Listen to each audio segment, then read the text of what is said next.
Okay, so the purpose of this section is just to investigate a little bit how quadratic functions can be applied to some real-world situations. And this first example here has us using a calculator to find the function's maximum or minimum. Our directions tell us to tell whether the function y equals 3x squared minus 18x plus 20 has a minimum or maximum value. Then find the function's maximum or minimum value. Now, we actually explored this a little bit in our last lesson, and we talked about it within the context of our a, our b, and our c values when equation is written in standard form. As I look at this quadratic right here, I see that I have an a value of 3. And we discussed that when a is indeed a positive number, in other words, bigger than 0, that actually implies that our parabola is going to smile. And in which case, if you think about the parabola smiling, you know, there's some eyes, little nose, little smiley face. The vertex of this particular parabola would be at the bottom, right there. That means, mathematically speaking, that this parabola will have a minimum value. And what I kind of wanted to show you today is how we could actually use our calculator to initially compute this minimum value. So we're going to go ahead to our calculator right now, and you'll see that I've cleared my RAM. The reason why I've cleared my RAM is that so that we'll sort of all be on the same page. Our graph will be in Zoom Standard and the like. To do this, you want to press second plus 712 in your graphing calculator, and you could hit your space bar right now to pause the video if you'd like while you go grab your calculator. But yeah, so we're going to go ahead and after you've cleared your RAM, go into your y equals screen, and we're going to use our calculator today to help us find the minimum value for this parabola. So it's 3x squared minus 18x plus 20. And, you know, just for starters, I'm going to go ahead and I'm going to press graph. And what we should see is a parabola that smiles. And bam, there it is. So what we're going to do right now is have our calculator do a little bit of the legwork in helping us find that minimum value. So I'm going to show you here real quick in our Smart Notebook what you would record in your notes. So right now we're having our calculator calculate the minimum point on this parabola. In other words, I'm going to have my calculator calculate that point right there. So go into my calculator here, back to my equation. It's pretty easy. You'll notice in your notes there's a spot for you to write some notes on keystrokes. So here's your keystrokes that you might want to jot down. You're going to go ahead and press second and trace, and that takes you to your calculate menu. And this particular parabola has a minimum value. So we're going to choose option 3. If this parabola had an a value that were negative, the vertex would indeed be a maximum point on the graph, and in which case we would have to choose option 4. But this particular parabola has a minimum, so we're going to choose minimum. It's going to ask you 3 questions or give you 3 prompts. It's going to say left bound, which means you need to input a value that is presently to the left of the point that you're trying to find. Right now I see that my cursor is hanging out at 0,20, which isn't on our screen, which is fine, but hey, I'm going to work with values I can see. I don't know about you. It's just my personal preference. So I now see that my cursor has appeared. I hit the right arrow button over a couple times, and you see it blinking. Right now that cursor is presently blinking to the left of the minimum value I'm trying to find. So I have essentially found the value my calculator is prompting me for, so I'm going to press enter. And then it says, hey, go to the right. So I'm going to go ahead and go to the right of that minimum value that I'm trying to find. And right now my cursor's to the right of the minimum, so I'll press enter. And it's going to have me guess.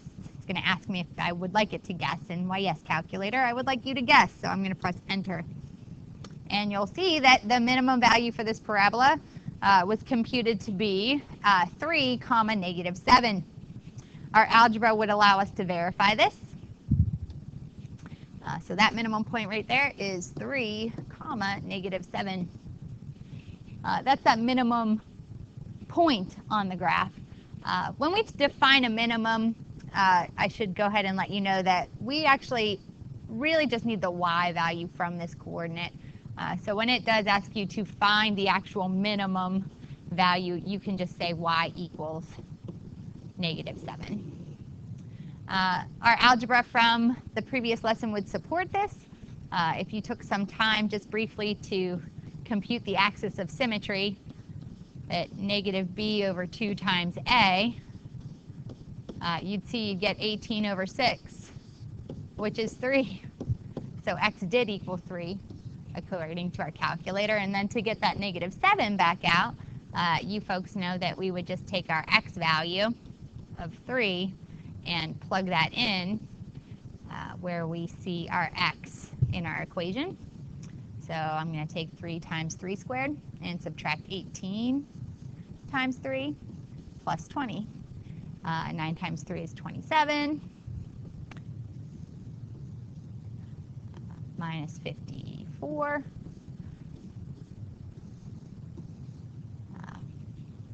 Plus 20. You end up with negative 27 plus 20, which is negative 7. So that's how we get our y value back out. This is our actual minimum.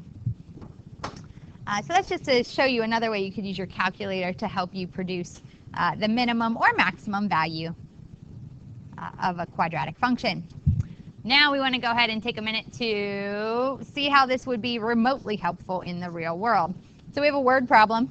Step 1 in any good word problem is to read it and declare your variables. So in example 5 here, we have a go-kart track, has about 380 racers per week, and charges each racer $35 to race. The owner estimates that there will be 20 more racers per week for every $1 reduction in the price per racer. How can the owner of the go-kart track maximize the weekly revenue? So that's me taking a moment to read the problem. Now I'm going to go ahead and declare my variables. I notice in the question it asks us to maximize our weekly revenue.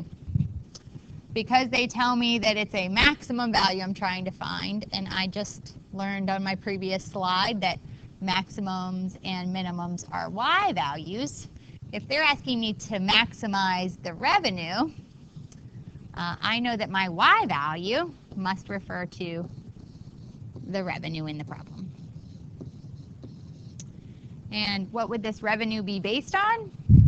Well, ultimately, it's based on a couple of different things if you think about how revenue is produced. So I'm going to jump down here for a second and write myself a little verbal model. Revenue is just defined as the money that a business takes in, and this happens to be a go-kart business. And if you think about how a go-kart business might make money, we're going to have more or less a number of racers per week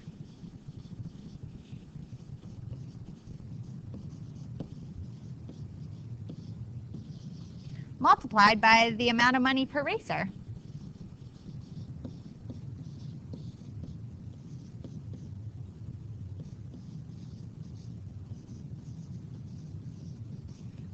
Pretty simple verbal model there. That would actually help us compute the total amount of revenue for our go-kart business. The next thing that I want to think about is just straight up, no funky business going on in the problem. How would you get the initial revenue for this particular problem?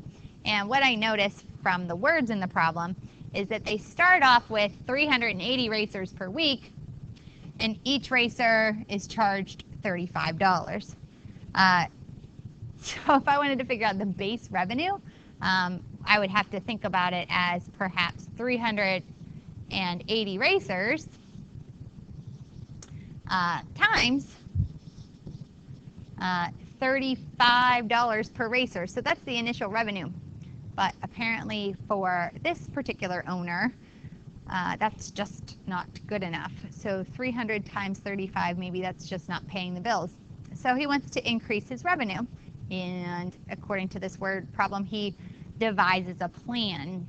He says that he estimates there will be 20 more racers per week for every dollar reduction in price per racer. So that's kind of interesting to think about. Apparently, he can make more money if he just lowers the price, and that's kind of the incentive on every single sale that you've probably ever encountered in your life. To think about this practically, it's not a bad idea to maybe draw yourself out a little T-chart. This is ultimately going to be our revenue over here.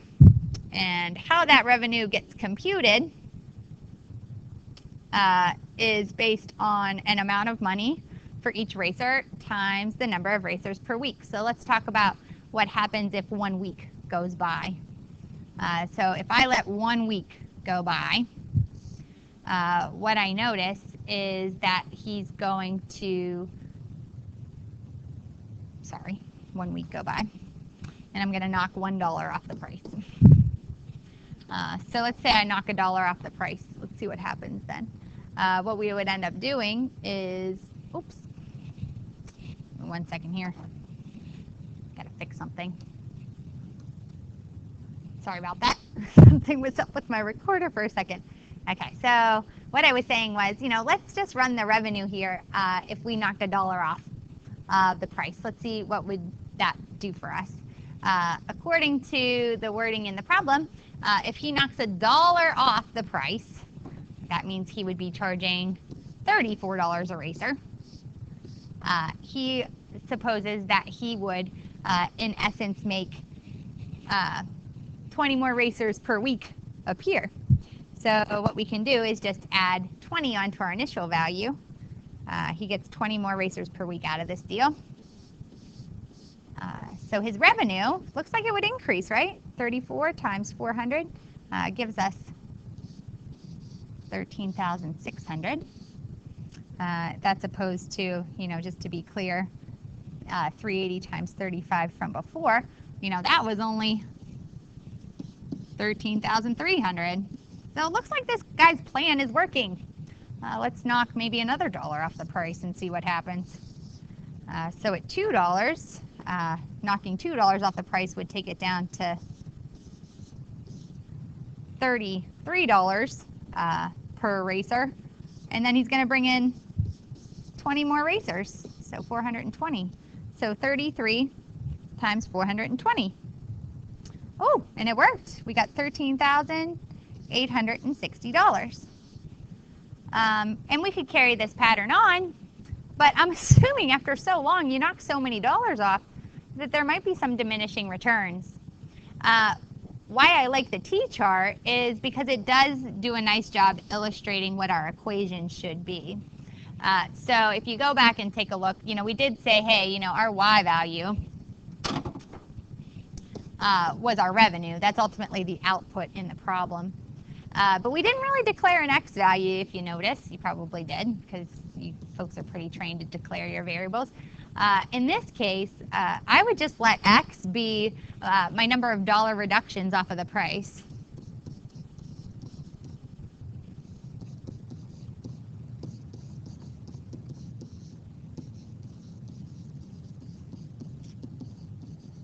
So that's my number of price reductions. And from that, I can pretty clearly build an equation now. I know that my revenue was my Y value. And I'm going to be multiplying two quantities together. We know initially our number of racers was 380 racers. And we know that the initial amount of money per racer was 35. So I just brought those numbers down into my algebraic model. And then what I notice is that my number of racers increases as the amount of money I charge decreases.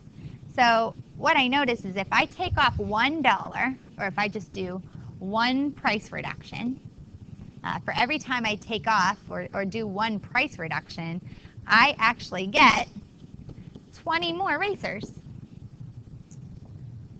So now I have a really nice little equation that allows me to model the revenue, both its growth and its potential decay. This is actually a quadratic model. I know it's right now not written in standard form, but I'm going to throw a word up here that I do think most of you have seen before. And if I wanted to turn this equation into standard form, the form that we've been working with, I could go ahead and FOIL. That stands for firsts, outers, inners, lasts. So if I FOIL, my firsts here would be 13,300. My outers, 380, negative 380x, and 20x times 35. If I put those together, I get 320x. And then positive 20x times negative 1x. That's going to give me my negative 20x squared. So to write this in standard form, it would be negative 20x squared plus 320x plus 13,300. So that's my quadratic equation in standard form. So now I could go ahead and take a little bit of time to try to answer the question. Now that I know that this is a quadratic in standard form, I see I have an A, a B, and a C value. If I actually want to maximize the problem, I can find the vertex of that parabola and figure out what that maximum value is. Remember, to compute the vertex, we first have to compute the axis of symmetry, which is negative B over 2 times A. So in this case, we would do negative 320 divided by 2 times negative 20. So we're taking negative 320 and dividing it by negative 40. Your zeros go away there. So do your negatives. 32 divided by 4 gives me an x value of 8, which ultimately means, if you think about what x means in the problem, it's a number of price reductions. I need to reduce the price 8 times, or essentially by $8, to achieve my maximum number of go-kart riders. I can then plug this 8 into the equation, wherever I see an x, to compute that maximum value. If you did this on your calculator, or if you, even in your home screen, or if you graph the parabola in your calculator, inputting an x value of 8 would ultimately yield an equation that kind of looks like this. So you get negative 20 times 8 squared plus 320 times 8 plus 13,300. Follow your order of operations, or let your calculator do a little bit of the walking like we're going to do in class. You get $14,580. So that is actually the answer to our problem. Please remember, when we do a word problem, you never just leave me a number for an answer.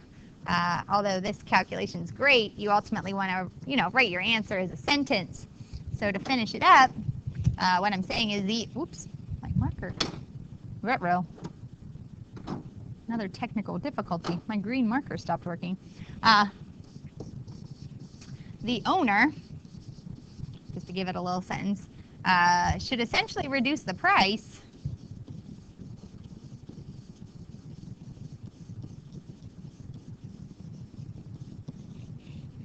by $8 to maximize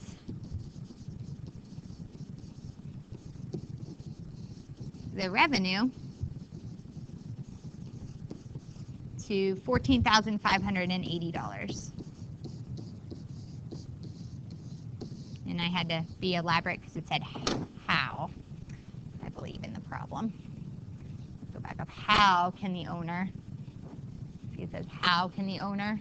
So you had to answer the question giving a pretty specific set of directions. You had to tell him, hey, knock your price down by $8 and you're going to get the maximum amount of of bang for your buck there. $14,580 is the maximum revenue. Okay, so you get to practice a little bit. It did say turn to page 239 in your textbook, and you're going to take a second to complete 7 and 8 in the spaces. At this point, you probably want to hit pause, because I'm going to show you the answers here in just a moment, so you can hit your space bar or press your pause button on your screen there.